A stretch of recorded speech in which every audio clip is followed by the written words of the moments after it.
Welcome back to another episode of the West 17 Sports TV podcast. Today, we got some new members, the new generation of the podcast. We got Chris Simon here and Gavin Heck. Today's episode is going to be about the first round of the playoffs, specifically day one. So we're going to be talking about the Heat versus the Bucks, the Mavs Clippers, the Celtics Nets, and the Blazers Nuggets. But, to start off, how y'all doing? I'm chilling. How are you? I'm good. I'm Feel good. pretty good too. Saturday morning? Yeah. Yeah, it's pretty brutal. All right, let's start off with the Heat versus the Bucks. This one is a rematch from last year. I don't think the teams changed that much. Besides, pretty sure the Bucks got Drew Holiday, so it should be interesting. Do you guys have any hot takes for this one? I mean, to be honest, I haven't really watched either of these teams play. I've seen obviously I've seen a lot of stuff on Instagram with, every once in a while Giannis will pull up on my For You, or not my For You page, but my homepage, and I'll see a little bit, but I don't really know much about. I mean, the Heat right now, they're 40-32, so they're a solid team. I don't think they're I think the Heat, I don't think they're anything compared to what they were last year. And it's I feel like it's the same situation with the Bucks. I feel like they kind of fell off a decent amount. But I think it'll be a solid matchup. They're pretty comparable. I mean, that's about all I know. Yeah, I think the biggest X factor is probably Tyler Hero. I mean, honestly, last year he really made waves during the NBA. He was hitting clutch shots. The famous face he made. But this year he hasn't been really, performing as well as we expected him to. Gavin, you got any takes? Yeah, no, I think right now a lot of people are really high on the Heat and a lot of people are really low on the Bucks. Everything I've seen, people have the Heat winning, even though they're the lower seed. But I honestly think the Bucks would probably win in 6 or 7. When Drew Holiday, Giannis, all of them are on, they're scary. So, and I still think the Heat can be, I don't want to say sloppy, but just kind of controlled by Jimmy Butler.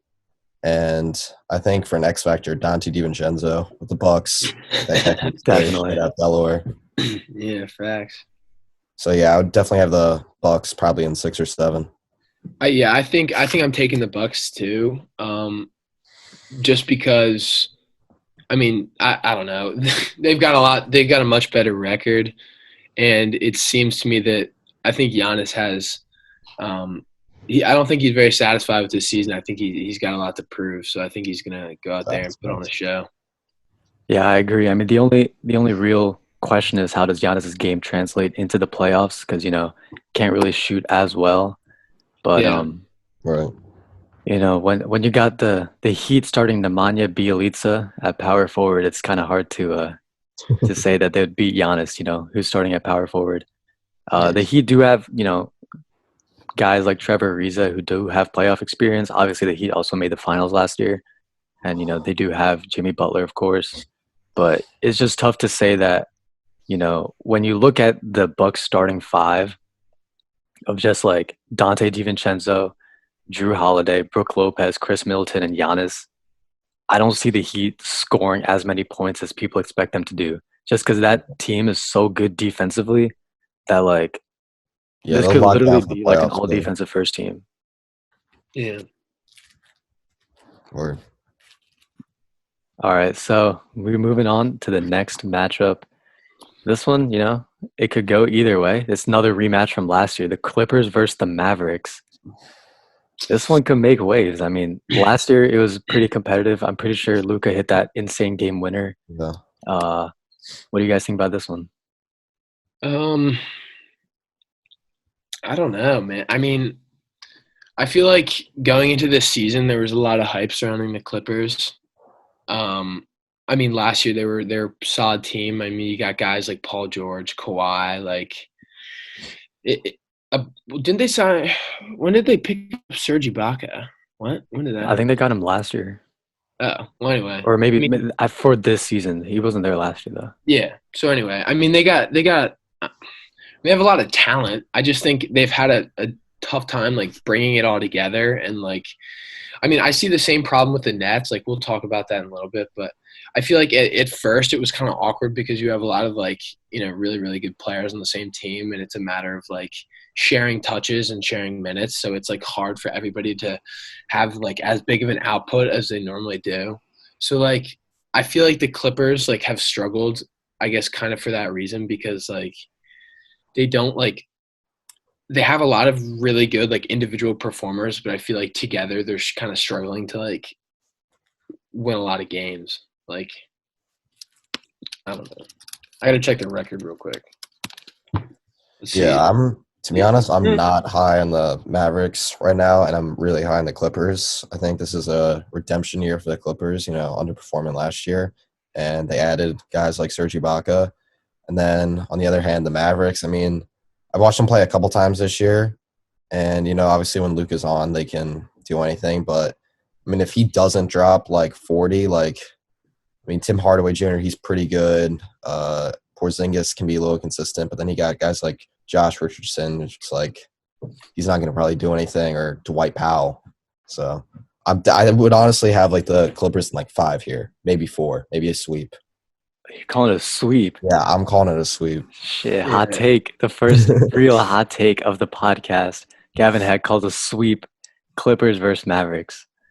I mean, I haven't really seen a lot of either of these teams this year. And just looking at like some of the numbers, I kind of have to go with the Clippers just because, I mean, obviously they have a better record. I think that they have, I guess, more weapons, and if they just kind of like, I mean, if they can kind of contain Luka, I mean, the only way, like Gavin said, if the only way the Mavericks have a chance is if Luka drops like 40 or just something like absurd. So like, if they can contain Luka, which I think they can, I think that they'll be like pretty successful. I think we're all overlooking the fact that the Clippers have playoff Rondo. Right, exactly. Yeah. This guy's going to come in with his boy Boogie Cousins. And, they make waves on the bench when the Mavs don't really have that much depth that I know of. Yeah. So I think the Clippers, I may not call a sweep like Gavin Heck did, but, I may have to just say a solid 6 games. I take the Clippers any day. I think Kawhi is going to have a Raptors-like playoffs too. Really? Yeah. What do you think about Paul George? Pandemic P or PG-13? I think neither. I think he'll be like okay. Like, I think he'll average like 16 points a game and then kind of just be behind Kawhi. I think Kawhi will make it like happen. Yeah, I can see that happening too. I mean, the thing is that like I keep remembering like Indiana Paul George. Like this guy literally led like a team that was not the greatest. I mean, they were starting Roy Hibbert as center, who was also an all-star. So I guess, he was decent at the time, but I mean, still saying like he led that team to the conference finals versus, the Miami Heat. So if he can bring that back, then it's a wrap. But we haven't been able to see, him go into full playoff P mode yet. But I don't know. Maybe this is his year. Maybe he's tired of all the pandemic P roasting that's been happening, and let's see what he can do. But another thing is just the depth of the Clippers. Like I'm looking at their roster right now. Like Nick Batum is such a solid guy to have. Like guys like Marcus Morris, guys like Serge, Zubac, Pat Bev, Terrence Mann. I think they're a little underlooked. Yeah, like they could easily make the finals and easily win it all. Easily. Yeah. Everyone's so high on like the Lakers, and everyone's so high on the Warriors, who aren't in the playoffs anymore. But the Clippers are getting overlooked this year, and I'm excited to see what they're gonna do. But first, they got to get through the Mavs. Right. And I mean, for the Mavs side, they do have Porzingis. If he can show up, I don't see a guy who can actually stop Porzingis completely. But we haven't seen him since the Knicks. If he can bring back Knicks Porzingis, I think he'll go to 6. But I don't think it's going to be, much of a trouble for the Clippers to put them away. Uh-huh. All right, so the next matchup, unless you guys got something else to say. No, you said it all. All right. Next matchup. This one's interesting. The Celtics versus the Nets. This one, this one could, in a normal year, go either way. But this year is very interesting. So, what do you guys think about it? I don't know. I mean, let's look at this. I'm gonna look into the Celtics a little bit. The Celtics are okay, so they're 500 right now. So I really don't. I don't really know. I haven't been watching the NBA a lot this year, so I don't know much about the Celtics as a team. But I mean, I see that they're 500. The Nets. I mean, the Nets. Like, I feel like there's so much hype surrounding the Nets that they kind of have no choice other than to live up to it. I mean, you got guys like KD, Harden, like Durant. Like, it's like it's like a video game team. Like it's like with guys like that, like you'd expect that they'd have to like win games, like big games, especially throughout the playoffs. And obviously they're chip chasing this year, but I think that for the Net, I mean, what's the Nets record right now? The Nets are 48-24. Yeah, I think the Nets got it. They just, I think they won't have trouble with the Celtics throughout the series, but I think that they are going to have to really like work together as a team and play together. I mean, I talked about this like a little bit earlier. Like, you have so many like talented guys on the court, like sharing the court together. It's like it's hard for everybody to perform to their individual potential because like it's about sharing the ball and like performing as a team. So if the Nets can, I don't think they'll have trouble against the Celtics, but like further down the line, I think they're gonna run into a little bit of trouble because there's a lot of good teams like in this tournament, and I think that they're gonna have to like really like work together. Yeah, I mean, obviously the Celtics have been a complete mess this year. People were high on them. And then after Jaylen Brown got hurt, I mean, like their third options like Evan Fournier. So that's really bad. So I think the Net, and it's Kyrie's old team, so I think Kyrie's going to want to go off. So I would definitely have like the Nets in 5, maybe a sweep. But I think Tatum will have 1 or 2 games where he'll have like 45 plus, and they'll get a game out of it. But I don't see this as much of a series either. Yeah, I gotta agree with Gavin. I mean, if Jaylen Brown was there, then that would change a little. Yeah, maybe that would make something. Maybe it would go to like 6 if Jaylen Brown was there. Yeah, or maybe 6 or 7. I give him 7, maybe. But it's hard to say that the Celtics without Jaylen Brown, who's as you said, third option is Evan Fournier, second option is Kemba Walker. Yeah. If they want any shot to like win some games too, Kemba Walker's got to act like the old Kemba Walker. Like he's completely underperformed this year, so he's got to wake up a little. Yeah, exactly. The only they don't even have like a dominant center who could take on DeAndre Jordan, because that's kind of like the only main weak point of the Nets. I don't see a way that the Celtics win this. If they do, then great work, congratulations. But I really doubt. I do think that Jason Tatum is going to go off for a couple of games, but I'm not too high on the Nets as a whole. But definitely against the Celtics, I got to say that they're probably going to win this in 5. Maybe if Jason Tatum really pulls it off, possibly 6, but I doubt it. Probably 5 games. Yeah, I agree with that. Yeah, the only struggle for the Nets is really just their chemistry, because I don't think James Harden, Kyrie, and KD have played together that much this season. And injuries too. Like KD's literally been hurt like every other week, it feels like. Yeah. I mean, Blake Griffin's obviously, a shell of his former self, but he's like a decent role player at this point. But I mean, on defense, I would say like you could definitely exploit him pretty easily. All right, so moving on to the last matchup of this podcast, we got the Trailblazers versus the Nuggets. Arguably, I think it could be one of the more interesting ones. Yeah, definitely. Yeah. So, Chris, what do you think about it? I'll start here. I'm looking at the records right now. We got the Blazers at 42-30, and the Nuggets are 47-25. So, the Nuggets, in terms of the record, are a better team, higher win percentage. But I also don't really know much about their schedules. I mean, that's a big factor as well. So, initially, I'm leaning more towards the Nuggets. But one of the biggest factors that's, in my head is like Dame. Are we gonna have like playoff Dame this year? Are we gonna have like? Cause I mean, he's been playing well this season. He's got what? It says 28. He's averaging 28.8 points, 4.2 rebounds, which that's not really his job. Assists 7.5. I mean, he's like he's had a pretty solid year. I don't think it's as good as his performance last year, but he's definitely been a pretty solid player. And I feel like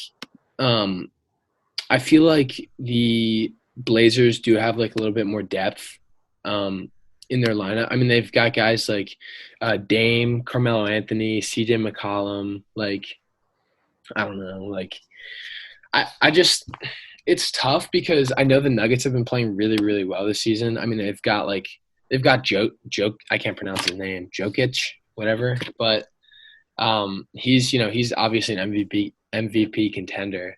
So like, you have a lot of like pretty good play. I think the biggest factor in this matchup is going to be if Dame can like hit that next level that he did last year, and if he can perform as well as he did. Because unless Bol's like popping off for the Nuggets, like I don't know. I think that I got the Blazers in this one. The first upset of the video. Yeah, you got the Blazers. Yeah, I mean, coming into the year, I was really high on the Nuggets, like pretty much the whole year. I mean, their lineup was stacked. Jokic is playing like an MVP. Jamal Murray was awesome. And then when Jamal Murray went down, you're like, oh, what do you think? Is the guy's basically an all-star. But then, they still got guys like Aaron Gordon, Michael Porter Jr., who's played great this year, Will Barton. And then that Argentinian dude, Cambazo, has like done a really good job replacing Murray. But I still think, since it's Dame and it's the playoffs, and I think two X factors for the Trailblazers would be probably Melo and Robert Covington. I agree with Chris. I think the Trailblazers would take this series, but I think it would go to 7. And I think it'd be a really good series. But I agree. I think Jokic just can't do it all. I got to say, that's like taking the words right out of my mouth. Like literally, once Murray went down, I was actually really high on the Nuggets, especially when they got Aaron Gordon, because that team just looks so complete. But, once Murray goes down, what he did like last year in the playoffs. Like he essentially carried them. I mean, obviously Jokic did his thing, but like Murray was the main guy. So you got to think like once Murray goes down, it's got to be a different series. I don't see how Campazzo is going to like really guard Lillard. There's no way. I feel like he won't. That matchup is just going to be like an exploitation. Obviously, I know I don't distrust Mike Malone. I'm pretty sure he's going to come up with a good scheme and stuff. But I mean, it's hard to say that Damian Lillard won't show up in this playoffs. Which if he's done it time and time again. And if he shows up and does what he does, and if CJ shows up, does what he does, and Rocco plays good defense, Nurkic can handle Jokic, and Melo can hit some shots. And they got Canner, too, coming off the bench. Yeah, exactly. I mean, Canner's double machine these days, so they got guys like Nas Little, I think. I don't know if he's still on the team or not, but they have like a really solid team that, if put together and if they like can play like they should play, then I got the Blazers winning this. But on the flip side, I mean, Jokic is possibly the MVP. We'll get to it. We'll get to that in another podcast. Who the real MVP is. But Jokic is playing at an MVP level, and he's got guys like MPJ. Like on the flip side, I don't know who's gonna guard MPJ. Like if you put Rocco on him, and who's gonna guard like Aaron Gordon? Right. Because, like, I mean, we know Melo's defense by now. That's not it's not playoff defense. So it could go either way. I think it's going to 7. I got to say, though, if you got to choose between them in the 7th game, who's going to win, I got to go with Dame Time just because I feel like he's really going to put the team on his back and, like, just carry the offense. And hopefully having a game winner or two. Yeah, maybe. I don't mind seeing another Dame Time game winner, but I think Dame will be making a lot of noise in the playoffs this year, like he did last year. But I think it'll be, I think he'll be a really big factor in this matchup. Another thing is like when you just look at it, whoever wins this series has a relatively easy shot to make it to the Western Conference Finals because we'll get to the series that plays the winner of this series later in tomorrow's podcast, but I'm pretty sure it's like the Jazz versus like the Memphis Grizzlies. Like the winner of that series is like solid, but like come on, like you got the Nuggets and the Blazers. They have a good chance of beating both the Jazz and the Memphis Grizzlies. So you got to think that the pressure is really on the line. The game's on the line. Who's going to come through? I got Damian Lillard. Yeah, me too. But, it's going to go to 7. Unless for sure. unless there's like, unless Jokic is the true MVP, it's probably going to go to 7. Right. All right, so that was the last matchup that we have for today. Thank you guys for staying this long. If you actually did, you type in the comments your favorite NBA player. If you made it this far, show some love to your NBA team, NBA player. If you want to be on the podcast, DM me at WEST17THSPORTSTV. Link in the description below. Shout out to Chris Simon, Gavin Heck. The new generation of the WEST17 Sports TV podcast is here. Who knows? You guys might have to take it over next year once I go to Maryland, but we'll see. We'll see. Maybe, yeah. All right. Thank you guys for watching, and we'll see you all next time. Peace.